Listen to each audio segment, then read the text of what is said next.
Hey, Elliot. Hey, Brian. What's the talk of the table? Today, we are sitting down with Grant Howitt, co-founder of Rowan, Rook Decard, and designer behind beloved games from Honey Heist and Heart to Spire and the upcoming Hollows. Grant Howitt, welcome to the table. How you doing? Hello, I'm good. I am rejuvenated and slightly tired. I'm back from UKGE, so it's kind of like our biggest UK convention, and so we had a stellar weekend and got to meet lots and lots of people. And my knees have become sort of calcified oysters from standing up for the whole time. But my spirit is strong, but my body is pushing 40. Well, we'll cut the jumping jack contest from this interview. Oh for my your god! sake. Thank you. I was really worried about it coming up. I'm still okay on the push-ups and stuff. Okay, cool. We do have to keep the squats because that is part of the format. But we'll minimize. We'll minimize. Thank you. Yeah. Light squats, please. Light squats. Yeah, you don't have to go all the way down. Just any kind of lowering of the butt. That's what. Any kind of descent. Yeah, okay. Any descent is good. Perfect. So, Grant, we always like to, with these conversations, kind of set the table for our goal for the conversation. That's actually the first time I've done that, but I liked it. And so the kind of main conversation we want to have with you is using Hollows and the current crowdfunder as a way in. We want to talk to you about how your team continues to innovate in TTRPGs and how you are managing growth in TTRPG publishing at Rowan, Rook Decard. I think you guys have had a couple years of big growth and new games and kind of seeing how that's changed things over at the Rowan, Rook Decard home base. Does that sound like I'd like to talk about that. That sounds interesting. Perfect. I think to start us off, just for anyone who hasn't yet seen Hollows, can you give us a quick rundown of what Hollows is? Sure. So Hollows is our new thing. It's on back of kit now. It is... we really wanted to make a game which had more of a mechanical crunch to it. And I think that so like Spire, Heart, Honey Heist, the things you mentioned up at the top, they're very woolly, I suppose. And that's on purpose. And the idea is that combat and social and gambits and what have you can flow together smoothly. And with Hollows, we tried to do something different. We wanted to make a game about combat. And it took us 3 years because it was only about combat for a while. And I was like, well, this isn't very interesting. I'm not saying anything dangerously leftist with this. So now it's got this fascinating combat system, which maybe we'll chat a little bit more about later.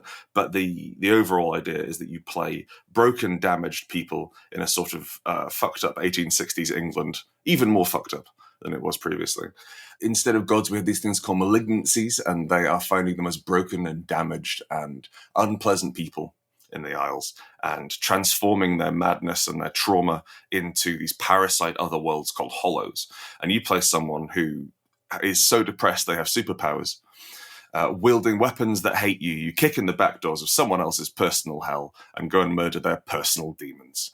It's rather exciting. Hell yeah. Lots of stuff in there that we want to get into. My first question, though, before we get into a little bit of this crunch and these dice mechanics that you've made for this, was making a nat 20 a critical failure? Did that start as a joke? So, no, I really like roll under systems. I think so. Like the Black Hack and Into the Odd or Electric Bastion Land, its bigger cousin. I think that roll under makes a lot more sense. Rather than, okay, so you've got a stat of 18. Now you'll never look at that ever again. That gives you +4 to the roll. And you're looking to hit a number. Is like, there's an awful lot of chat between the GM and the player there, and you don't really know what you're doing. So roll under from a rules light perspective works really well. However, we are genetically predispositioned to want dice roll high number. So it does feel weird when there's a 20, and it's like, oh no, that's the worst thing that could have happened, lads. I do want to start because recently we've been playing on My First Dungeon a lot of very narrative, like much more narrative games, less crunchy games, and it has been making me yearn a little bit for a bit of crunch. Yeah. We want a game where you could do a flank. That's our secret. Honestly, kind of, yeah. Yeah, a little bit. I was coming into this interview, I was rereading the playtest, the quick start for Hollows, and just looking at this like lock-on combat system. I was thinking this will be great for an actual play. Like it works well in an audio space, but also boy, howdy, do I want to talk about positioning in a fight. That sounds incredibly fun. So it's inspired by primarily MMOs. The idea being that so Chris and I, so my co-author Chris, we used to play Secret World together, along with Maz, actually, the other third founder of Rowan, Rook Decard. We used to play back in 2013, I think, 2014. And Chris would carry us, the three of us, through a 5-man dungeon. Chris likes playing a healer. I think the phrase is bottoming from the top. Or topping from the bottom. That's the phrase, sorry. So Chris plays a long-suffering healer. And it was when we were playing that I learned how to tank. And I approach every computer game by running as hard as I can forward to find the exciting thing. And if there's something behind me, I'll deal with that later. And as a tank, that's actually not too bad a way of going into things. If you find the biggest thing in the room and run at it, you're generally doing the right thing.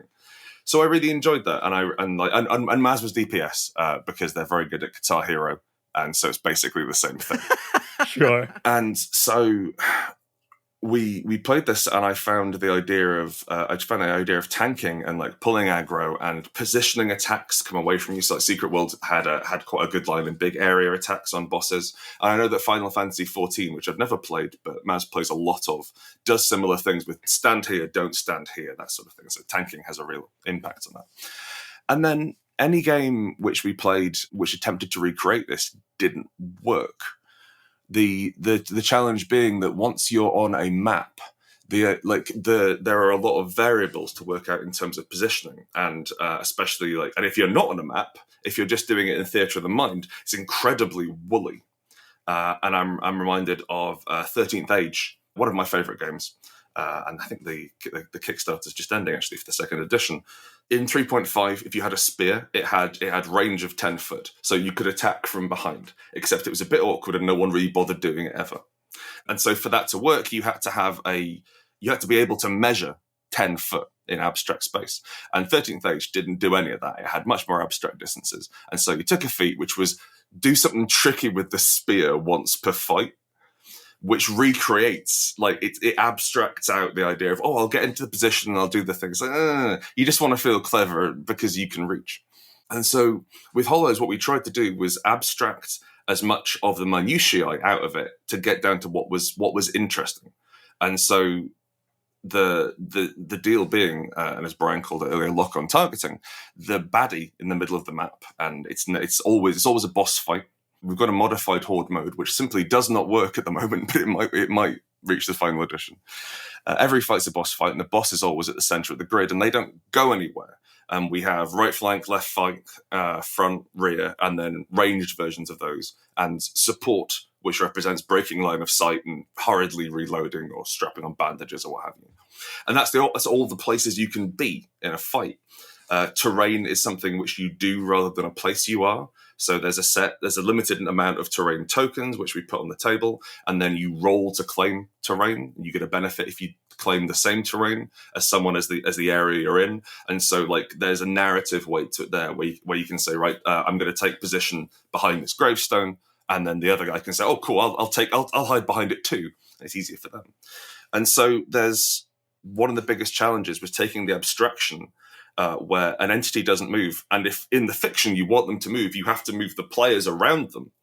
That was a real challenge. And that was really, I think, what a lot of the 3-year development was getting towards, was working out how much we can boil this down and then effectively communicate it to players so they can make an interesting tactical decision, but we're not sort of measure, it's 35 foot. So am I behind the entity or am I to the side of the entity? No, it's never unclear where you are or what you're doing. And the only times which we sort of skew into that is when it would take more than 3 sentences to explain some wheedling edge case rule. So we just sort of rely on the GM for that. So we might say move a player character clockwise around the grid, and it doesn't quite line up because the pieces don't line up, and so you can make the GM is they can't clockwise, they'll go there. And so for those awkward bits or describing what flanking actually means, turns out there's a reason why the combat chapter in D&D was so fucking long. because it's awkward to describe these things in terms which can be, disseminated and used in an almost competitive fashion. But it's an interesting thing, and it opens up an interesting design space. And I think, in addition to Hollows, because like we put out generally an SRD or a toolbox of all of our games, because we really want to encourage people to make their own stuff. And I'm really interested to see what else we can do with a system which, you're fighting one big guy, and two, where you're standing relative to him matters, can run. Because I really want to see it, and I obviously like I really want to see it do Hollows because I've spent a long time writing that. But I really want to see like 5 guys with explosives fighting a mech. Oh, sure. Right, like climbing it and strapping mines on the back of it and blowing it up. Oh, like Titanfall? Oh! This system really hits a great spot for me because it operates in between banded ranges, which are always feel unsatisfying to me, but they are so much easier to navigate. Like near, far, distant. Near, far, close, remote, which I like because they work really well, especially when you're playing remotely. Like, it's very easy to conceptualize. But there is something about like tactical grid that scratches a certain itch, but it does require you to be at the same table. It requires a little more crunch to it that maybe not everyone gets involved in. This is that perfect middle ground of like, you can still make those decisions that are like very tactical and crunchy and like really have a gamesmanship to them. But I could easily do this remotely or like for a podcast, because it's just complex enough that you can still keep it in your mind and still find a satisfaction of being able to do those kind of ticky-tacky tactical moves rather than just strategic moves. And the tactics as well, which we try to encourage. Like, Hollows is really, really hard if you don't work together. Like, it's like if everyone makes a lone wolf and walks in, it's a very swingy game. And we didn't do that on purpose, but we kept it because we liked it, because it makes player character deaths like really unglorious, I suppose would be the word. Inglorious? I don't know what the opposite of glorious is. But when a player character dies, it's almost always like, pat down. It's horrible. The inglorious death and the lock-on boss is always in the center feels very Souls-like to me, which Absolutely, is like another one of the influences that you guys cite. Bloodborne especially. The visuals 100%. And it feels like many people have tried to emulate the Souls-like experience in tabletop. And there's a couple things you said here of like the lock-on mechanics. Like, when you're playing Soul, like locking on is half the battle. Like, as you're like moving around, you're not really concerned with terrain. Why for you was this the mechanic that like emulated that Souls-like experience? Or are you a Souls-like fan? Oh, absolutely, yes. I'm not very good at them. No, me neither. But I like them. No one's good at them. No, some people are good at them. I completed Dark Souls 1 a couple of years after it came out, and the only way I could do that was to have my partner Maz sat on the sofa next to me as effectively control. And so Maz would have 1 or 2 walkthroughs up live, and so like I walked into Sen's fortress and Maz would be like, okay, there's a snake man on your left, and I'd fucking parry, go rolling ball on your right, roll out the way, and it was pretty slick. And when it worked that one time, I very much enjoyed that. I've played all the others. I thought Bloodborne was gorgeous. I made a faith build in Elden Ring, so I can't finish the game. And there is the idea of here is a horrible thing that you have to get good at really resonated for us. And also the way the idea of death as a learning experience and a way in which you grow and change. Death in, say, Heart or Spire is supposed to be really final. And the idea is that for both of those games, it's about giving your life dearly or dying in an important way, in a way that matters. And in this, when you die, your corruption ticks up, so you get weird stuff going on with you as whatever these sort of huge elemental forces start ravaging your paltry human body. But the idea that you get a total party wipe and then wake back up in the refuge and go back out and try again. And like, we've got mechanics we've had a total party wipe. Okay, we need to balance the monster a little bit. So we're going to spend our refuge actions researching and coming up with a way to debuff the monster a little bit. And that ties back into the fiction. So it's that's easier the more you've been investigating and that sort of thing. That ties back into, I think, the ideas of masculinity which the game plays with, and the sort of the inherent stoicism of it, and the idea that, I'll just keep trudging on. It's also the game which Chris and I wrote after therapy rather than before. So in this one, you can't die, as opposed to Spire and Heart, which are all about dying. Or Goblin Quest, which is all about dying, which was the first game I wrote 14 years ago.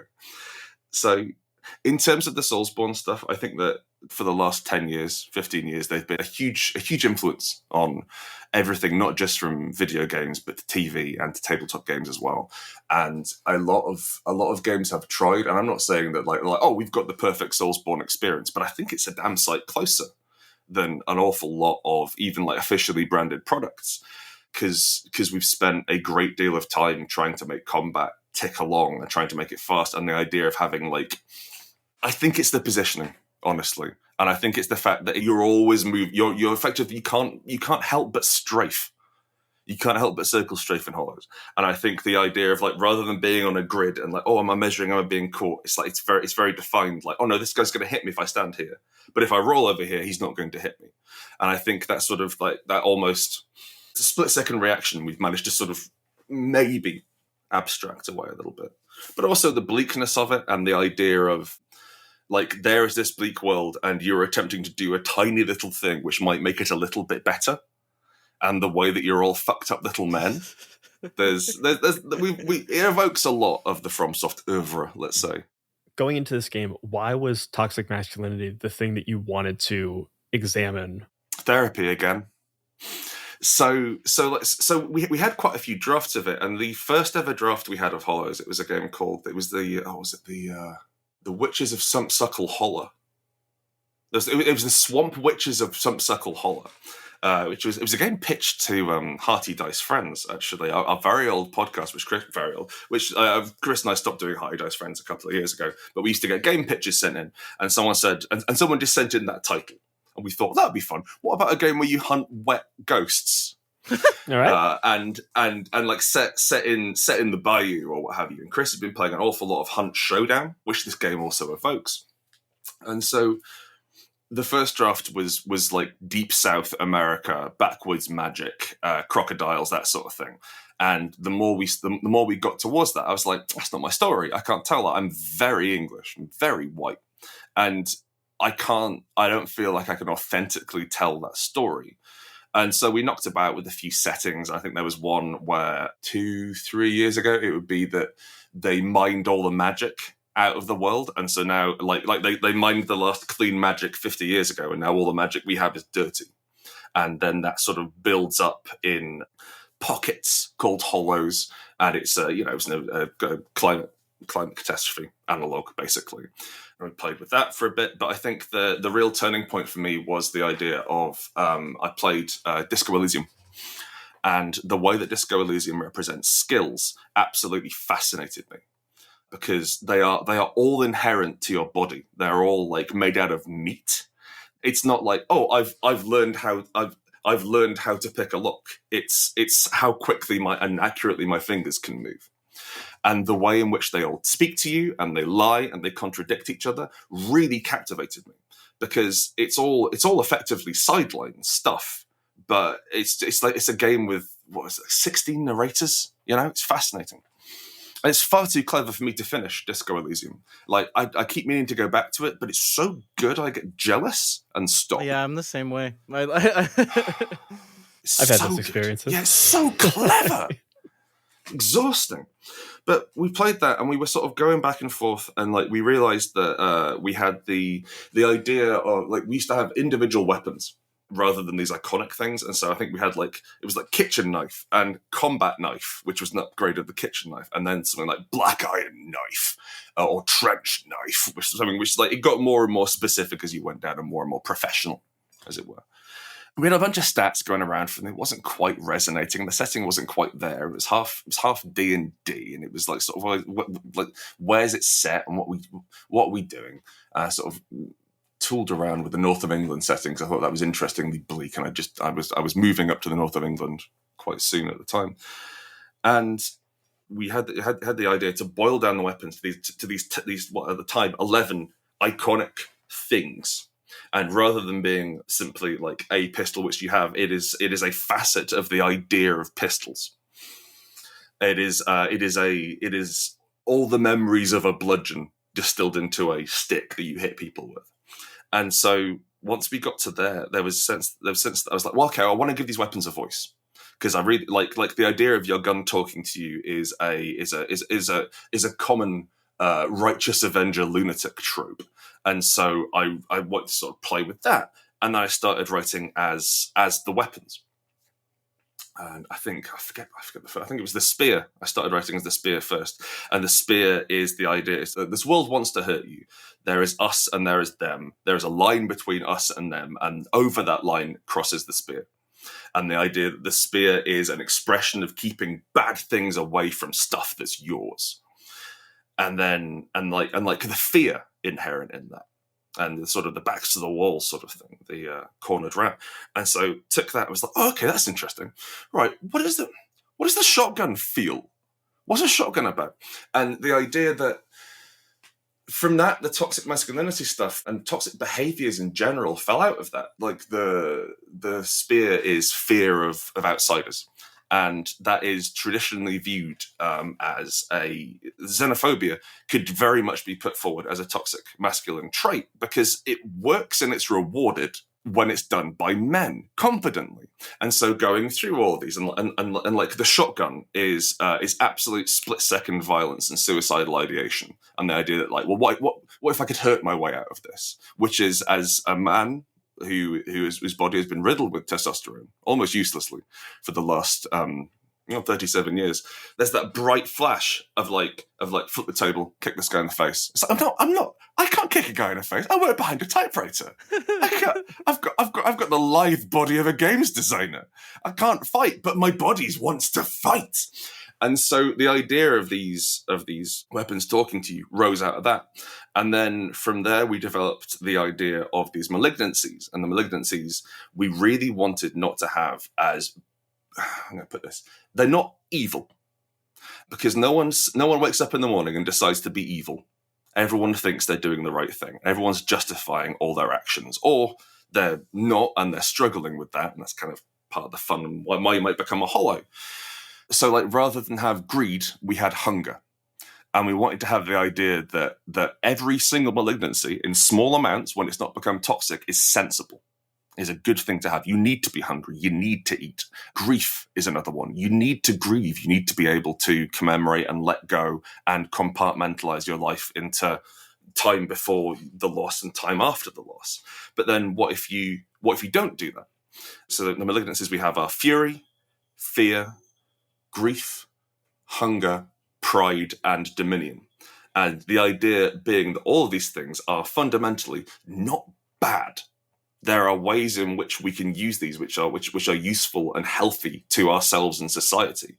But if we push them too far, that's when things go wrong.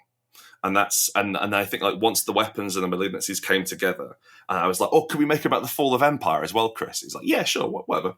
Because we both really like the mid 1800s. What weaponry was doing at that point is really, really works for us because you've got like you're just getting to the point where weapons are becoming reliable, but they're still weird. Sure.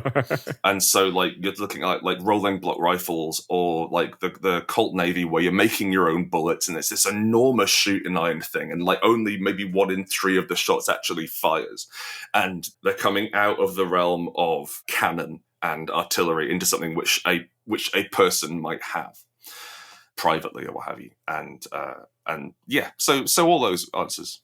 So all that. Midnight Muscadines is a cozy, dark tabletop role-playing game where light and shadow intertwine in a fractured world. Players take on the roles of marmoteers, brave adventurers who journey into the untamed wilderness to collect the elusive Midnight Muscadines, craft magical jams, and protect the fragile light of Nim. Through collaborative storytelling and resourceful gameplay, players weave tales of courage, community, and the pursuit of balance. Will you preserve the light, uncover the truths hidden in the shadows, or reshape the balance of the world forever? Midnight Muscadines is perfect for fans of Studio Ghibli and Sea of Stars, who seek to capture the magic of exploration and the heartfelt adventure in a world where small heroes make a big impact. Play Midnight Muscadines as a traditional GM'd game, GM-less, or even solo. Midnight Muscadines is crowdfunding now on BackerKit. Join the campaign at pandeongames.com/muscadines. I'm Quinns of tabletop role-playing game review show Quinn's Quest, and this is Play to Find Out. Play to Find Out is an actual play podcast that brings notorious old games from the 80s and 90s back to the table.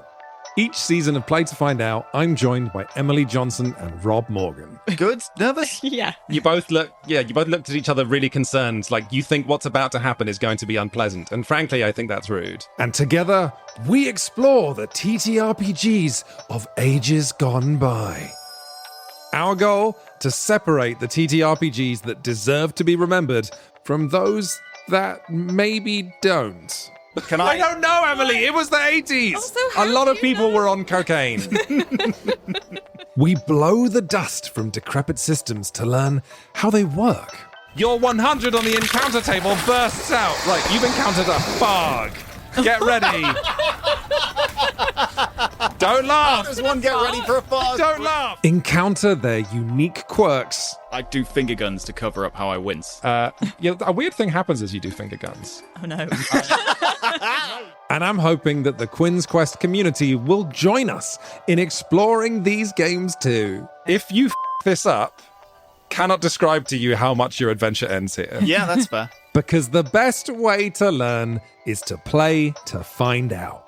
Play to Find Out is available now on the Quinn's Quest Patreon, but the first episode of each series streams for free on the Quinn's Quest YouTube channel and wherever you get your podcasts. Anyway, you failed the Earth roll, and you made jokes while I was doing my exposition, so you don't get to hear any more. Oh, no. Come on. I was shook as...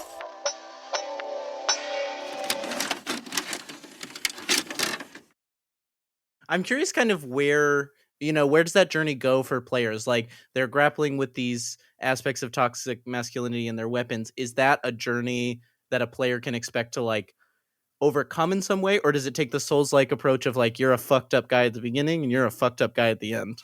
So it's a bit more personal than Souls.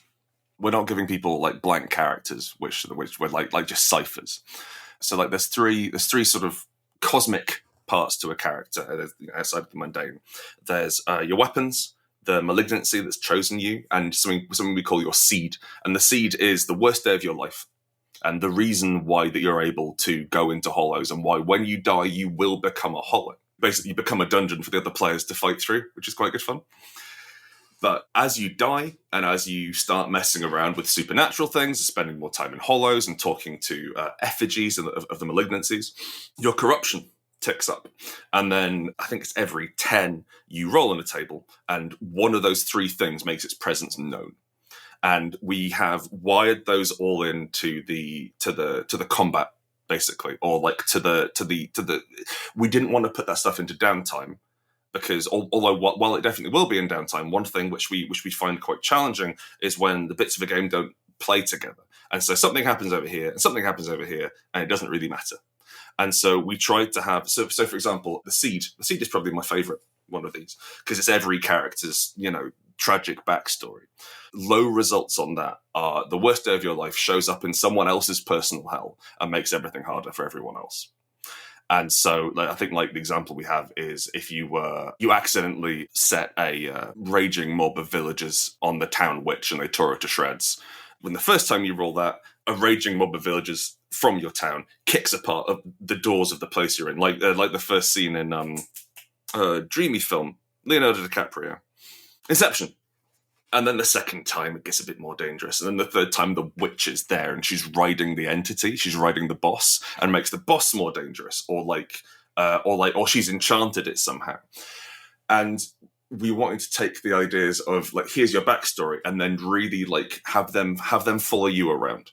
Similarly, in terms of the weapons, we wanted to have every time you roll something on the weapon, an emissary, an effigy of the weapon shows up, and this is a humanoid manifestation of the gun you have, arrives and taunts you and speaks to you, and then does something unpleasant to your stats, basically. So again, it all feeds back in. It's I find that programming an arc into games is I've tried to do it. I think Heart has arcs programmed into it, and I certainly think that like the way in which we developed Die, Kieran Gillen's game, that's the thing. There's definitely arcs already in it, but what we needed to do was tell him how to teach people how to do it, and I've got a lot of time for that in games, and I don't think Hollows is that. I think Hollows is primarily a here are some horrible things that are happening to you. They'll be much more personal than Dark Souls. They'll intermingle, and it's more about how I put this. If you put a bunch of good role players in a room, they'll do an arc. Right. And I think it's enabling that space and trying to give people and GMs the space to be creative and work in very broad allegories. The idea being that each hollow is itself kind of a ghost story. This trauma has done something to this person at the center of it, and then everything you view is it's their mind palace, basically, which you walk through and you're tackling their own stuff. So there's an exploration around that, and I think that by placing people around each other and forcing them to rely on each other, there's a measure of support, there's a measure of character arcs there which will develop, and the two end results you have are either you manage to fight enough monsters to retire, and when you retire you never get to come back to the real world or the hollow ever again, and you live effectively, you sort of imprison yourself in the refuge, which is kind of like the Firelink shrine or an interdimensional boys club. You either imprison yourself there forever, or you become a hollow. And there's not a, like, both endings are absolutely terrifying. And like in terms of campaign, we envisage it going for probably about 6 hollows in a campaign. And it would be either mission led by a faction. So you pick a faction that you found interesting and then work for them. Or you might say, I want to try and clear out this area or push back the malignancies in this area. And so you'd examine how that works. I will say the other one thing I'm really proud of in terms of the downtime system, in terms of like describing things that have happened when you're not in a hollow, because we didn't want to get bogged down with like faffing about and not playing the game. And so the higher your corruption, and this is speaking very heavily to my own depression, the higher your corruption, the less you can remember of the last month. Because it takes it from you. And when you're in the hollow, it's the cut and thrust of combat, and you're dying over and over, and it's exciting, and you're alive. And when you're in the refuge, it's you and your friends, and it's this homosocial space that you've built, and it's precious to you, and it's absolutely paramount. But outside of that, outside of the pub or a fight, you don't exist. And so, like, by the time you hit 150 corruption, you can remember a moment out of a month. And then in that moment out of a month, what are you doing to make the world better? Or are you spending it with what remains of your family? Or are you going on a pilgrimage for the garden church or what have you? And so, like, there's definitely room to roleplay. There's definitely arcs, but I think we're hoping it will arise more out of the fiction than anything we've programmed in. I do always love when, and I think Rowan Decard's games especially do this amazingly, in that you give the players so much. Like, I feel like the hardest thing when you're making a character in a lot of role-playing games is you get all these stats and you kind of sit down at the table and you've got to be like, what are they all about? Like, what's their thing? And in a game like this, or a game like Heart or Spire or Die, you're given so much that not only does it make the GM's job easier, it makes the player's job easier. Like, you don't have to be a, great role player or have like a super vibrant imagination in order to get to the point that you want to get to. Like, you can get to the amazing story even if you are not practiced in, this type of play. I think like part of the reason why the characters resonate so well, why people are quite it's quite easy for people to get into them, is that in Heart and Spire, our character classes are fucking weird. And like we don't have the closest we've got is in Spire. There's a character called the Firebrand, who is kind of like a default revolutionary, and we wrote them last out of all the characters because I was like, I want something with a bit more exciting, a bit sort of we should have a revolutionary class, right? And so I wrote them last, and the reason why, like, they're very popular, and we managed to tie them into the idea of the populace as God, and so they're clerics of effectively workers' unions. That works really well, but they're not from anywhere, and every other class is from somewhere. Every other class has a base they operate from, as it were, or like somewhere they could be called back to, and it ties them back into the city. And so that really, I think, like by either cementing them to the city or in heart, giving you something like, oh, I've replaced all my organs with bees. Oh, I make power armor out of trains. Oh, I'm so in debt to the goddess of debt that I've gone out the other side and now I work for her. Like, you don't have to try really hard to come up with something interesting, because the core character's so weird. You can play that, and you can play it straight. And if you play a D&D character straight, nothing happens. But you're already so strange, and you're in a strange place, and you're desperately trying to cling to like just an ounce of humanity. That I think that falls out. I think also in terms of like making characters, one of our core tenets that we have here, I used to have them written up on the wall next to me, was, and I quote, "Fucking awesome powers you just have to have." I was literally about to say to you that, like, I feel like one of the strengths of your and Chris's games is you guys make these shopping lists in your games of the most delicious little goodies that I want to just like, I can't choose. I go to make a character and it's like, oh, but this and this and this, and makes for such a delightful character creation experience, and then also such a delightful play experience when you get to lean into that thing that you decided to pick off the shopping list, and then when you get to go back into that list, the thing you get next time. It's just, I guess that's just really a compliment to your writing. I don't have a question in there, but yeah. And we'll say in terms of Hollows as well, we've tried to. So one of the things which I really enjoyed for a couple of years was theory crafting, because like my first proper role playing game I got into was D&D 3.5. I dallied about with free games off the internet before that, but the first book I had to read was the first book I had to read was Hunter the Reckoning, which was a real baptism of fire. But the first role playing game I played, I think, probably was 3.5.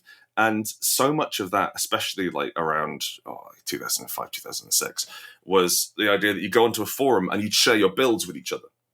And like Pathfinder still does a great deal of that. I think they definitely made an effort to pull it, like to lose that in 4th and 5th, and to have like, well, it's like you can make pretty much whatever choice you like and the character will still work fine, but you're not going to optimize it to crazy degrees. But 3.5, like a starting character with from just PHB only could theoretically walk into a room and go, "Gentlemen," and then roll plus 23 on diplomacy. And rules as written, you could talk your way out of any fight. A level 7 ranger could shoot an arrow, tie a rope to it, stick it in a cloud, and then run up that rope with a successful balance check. And the idea of sort of like coming up with these fucking ridiculous things that your character can do, that is not in any way a character per se. Like they're just a number of outputs which are mashing together interestingly, which means that there's this huge, interesting, and quite playful and satisfying space around theory crafting, which never makes it to the table because it's not any fun to do on the table. And so what we want to do is take the idea, again, to take inspiration from video games, to tie into those fucking awesome powers you just have to have. And please forgive me for using the word awesome. It was a few years ago. The way that leveling up works in Hollows is that you get, when you start, you have one ability from each weapon. And there's tier 1 abilities are useful and kind of let you do a thing and play the class.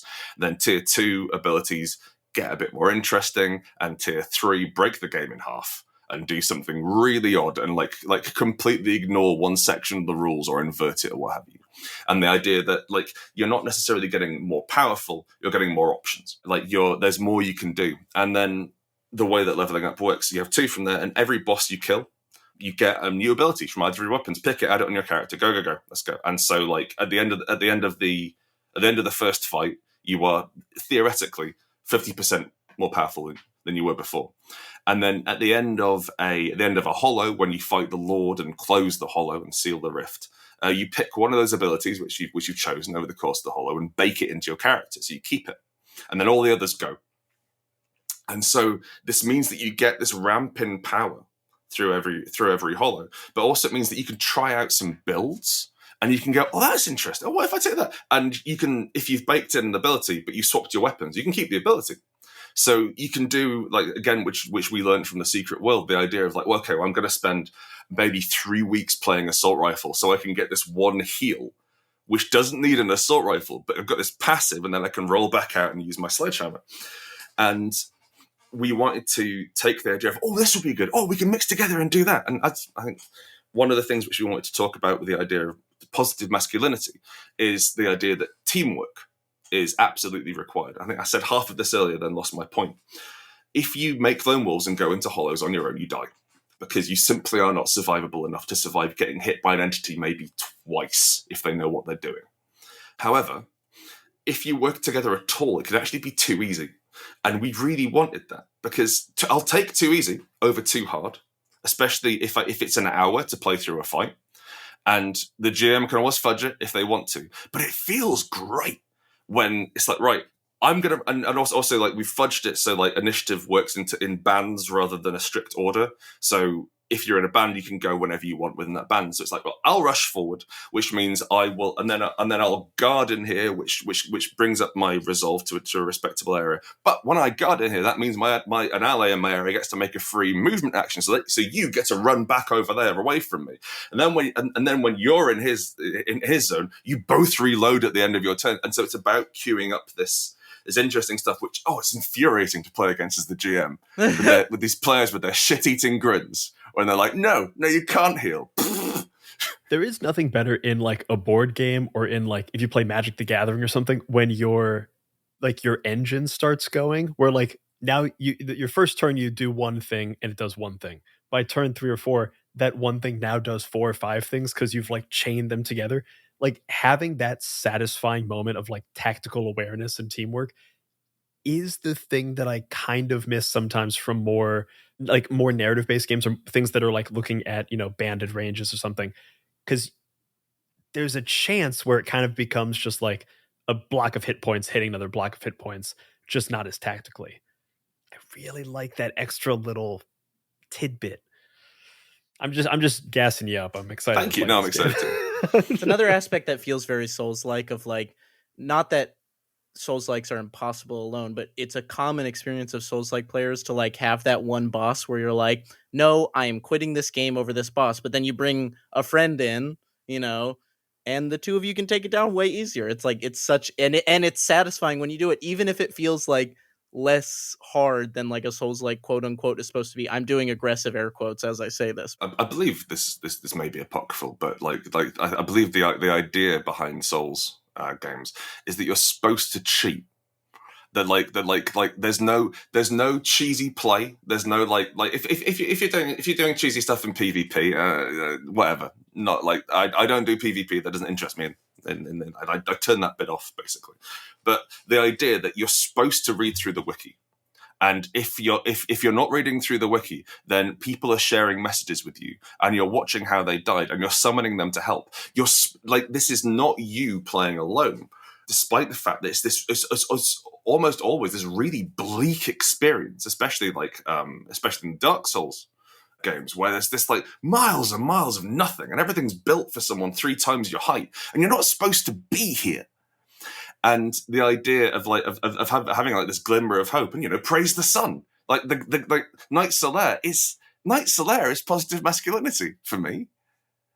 Like he loves staring directly at the sun unprotected for hours at a time, and isn't that something we can all aspire to?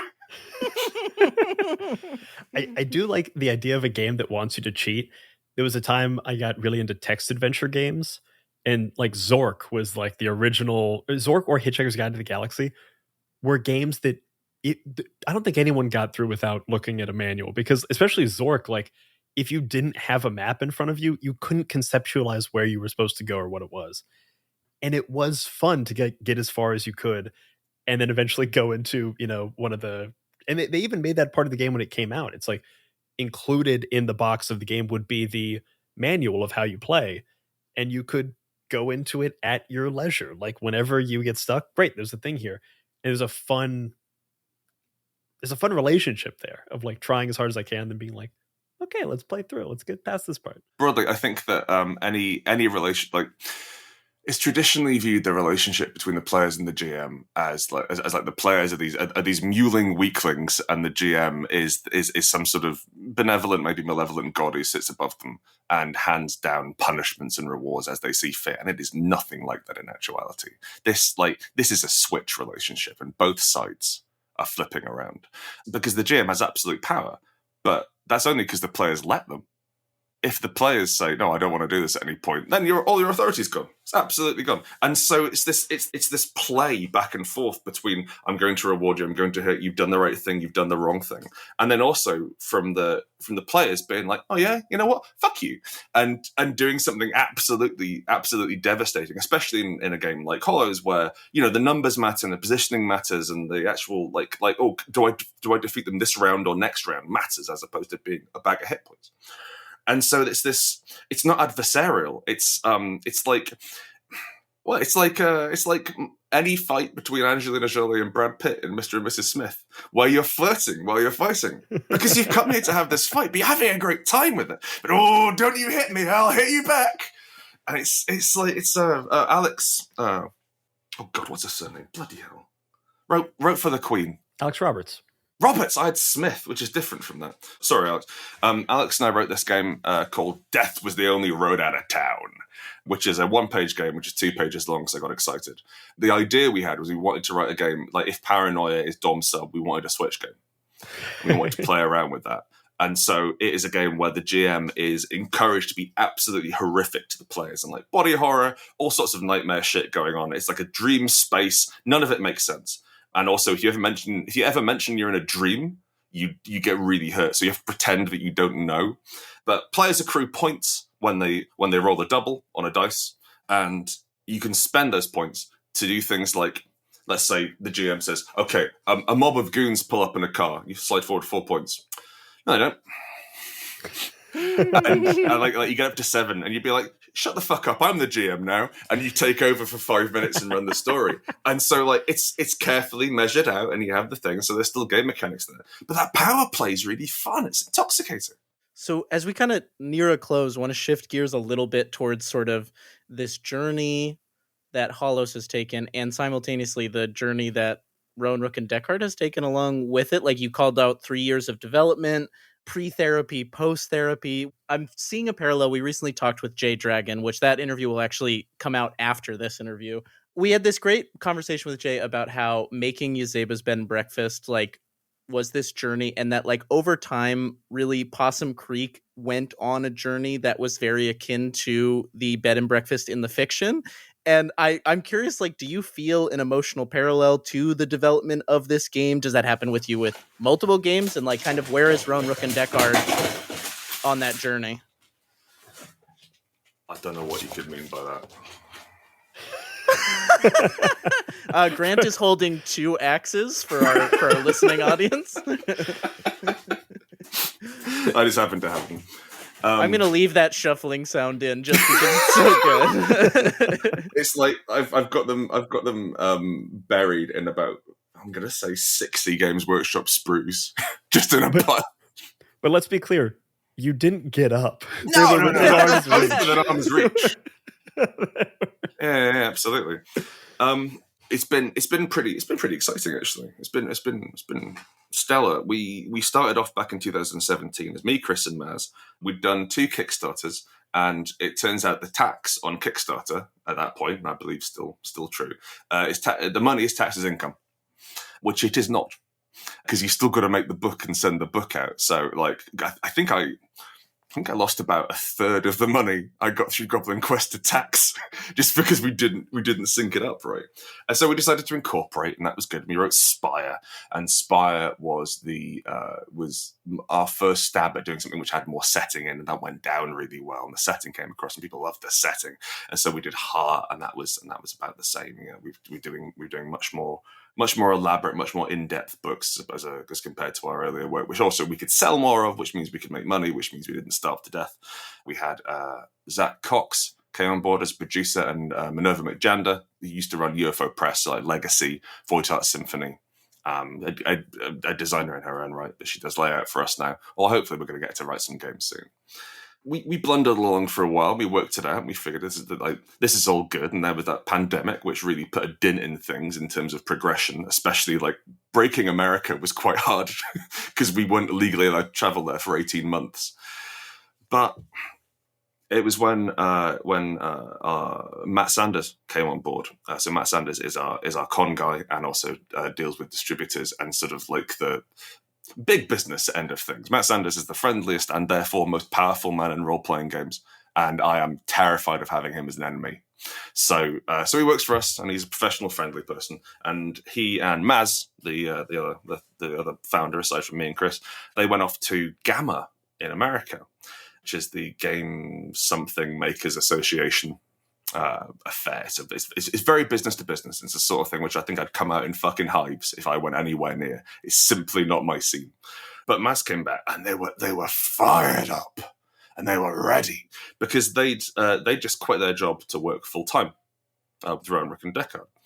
And it was fairly fraught because we moved out of London. They took a fairly sizable pay cut to do so, but they didn't want to be in the corporate world anymore. They wanted to do something which they were passionate about and effectively field a small team, which is what they're good at. They've put together like small teams and then small teams of people who manage massive teams. That's what they've done professionally for the last 20 years. And so if we'd hired them from outside, there was no way we could afford my spouse. Absolutely not. We couldn't stretch their day rate. But they came on board and they came back from Gamma, and we realized that there was this huge opportunity to get games out to people, to find a way to help people tell stories and make games, and effectively to guide them around the worlds which we're inventing. And started talking about distribution, started talking about all the writers are actually doing a bunch of management now. So could we bring on some producers to tackle that bit and like the strategy, so we can sort of go back. And we had this one sort of very strange meeting where we all sort of like stared at each other and we're like, well, we're going to need to double the size of the company. But yeah, actually we can afford to do this. And it was tremendous. Like we brought on CJ, who runs marketing and customer service for us, and also Chant and Elaine, Chant Evans and Elaine Lithgow, who are both ex-Cubicle 7 as producers. And it kind of dawned on me, and it feels boastful to say this. It feels very un-British of me to say this, but we've put together a team of people who are the best in the world at what we do, and what we do is very niche. You know, we write like it's niche within a niche. Like most people don't know what Dungeons and Dragons is, and then we're like, well, we make books. Oh, what kind of books? Well, what you mean like Game of Thrones? Yeah, why not? Yeah, sure, yeah. And there's 11 of us now, and we are tilting forwards at an incredible degree, and we're trying to do our absolute level best to remain treating each other like humans. Because we never got into this business to make money. As I've always said, there's a lot of easier ways to make money than writing role-playing games. Not for me, I'm unemployable. But for everyone else here, there's easier ways to make money. And so we wanted to effectively make art. And the way you can make art ethically is there's lots of ways to do it, but we figure is to get it out to as many people as possible and try and write games which resonate with people and try and write games which make people have these electric times together. And by bringing more people on, we can do more of that. So we've got a Heart source book, our first full-length Heart source book, a scant 4 years after release.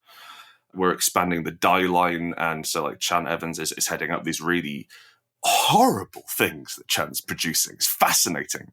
So I know you've played a lot of Die on the sister podcast to this one. Kieran was really reining it in on the core book, and we held him back a lot on how unpleasant and psychosexual everything should be.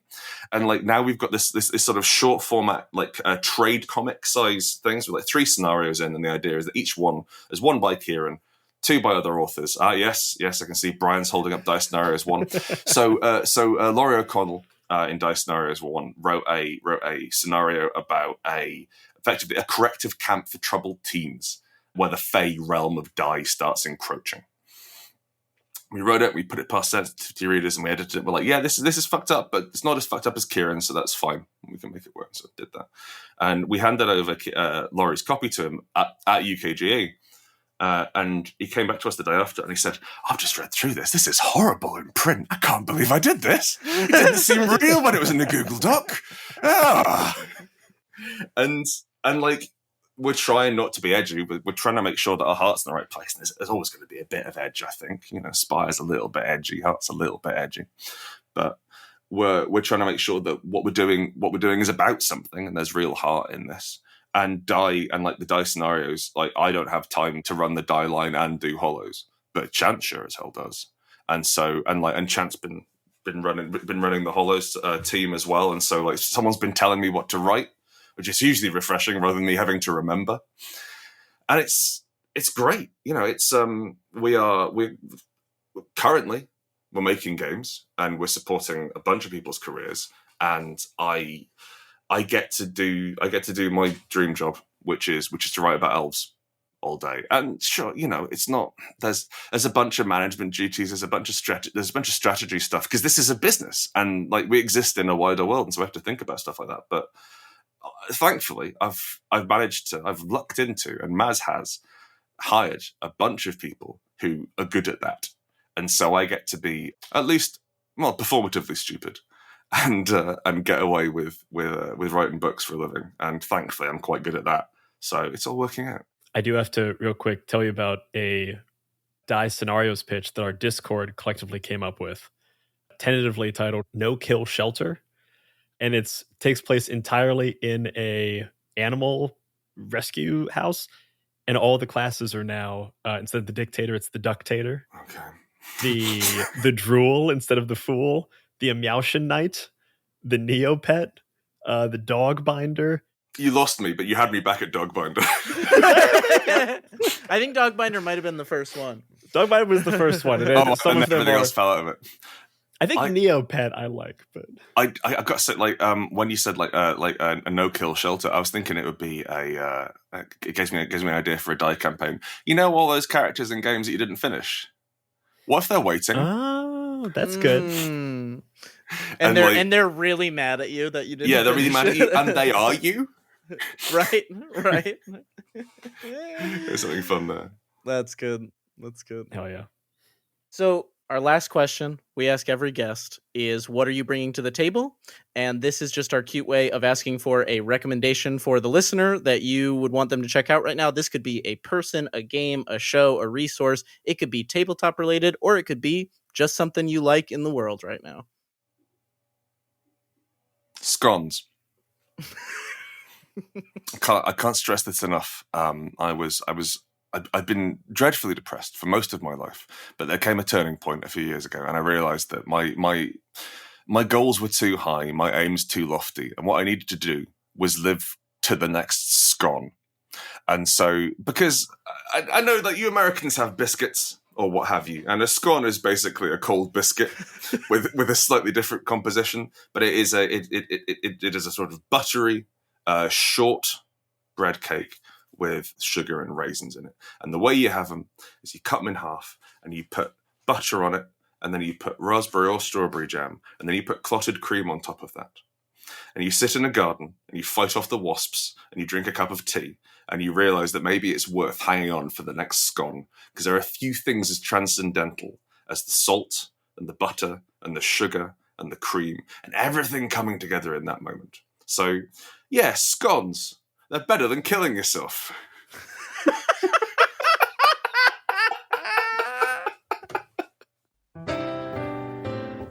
Thank you, Grant Howitt, for joining us at the table today. Do you want to let the people know where they can find you online? I can find GS Howitt, 2 T's, pretty much anywhere, but you can find me. It's not too hard. Awesome. And be sure to check out Hollows on BackerKit. Please. Very excited for that game, and that little special edition components kit is catching my eye. It's pretty fancy, isn't it? I might make a financially irresponsible decision and grab it. And if you want more gaming content from us, please check out the 20-sided newsletter and the many-sided media Discord, where you can come and chat about this conversation. Please rate, review, and follow Talk of the Table wherever you get your podcasts. And that's what the table is talking about. Bye-bye, everybody.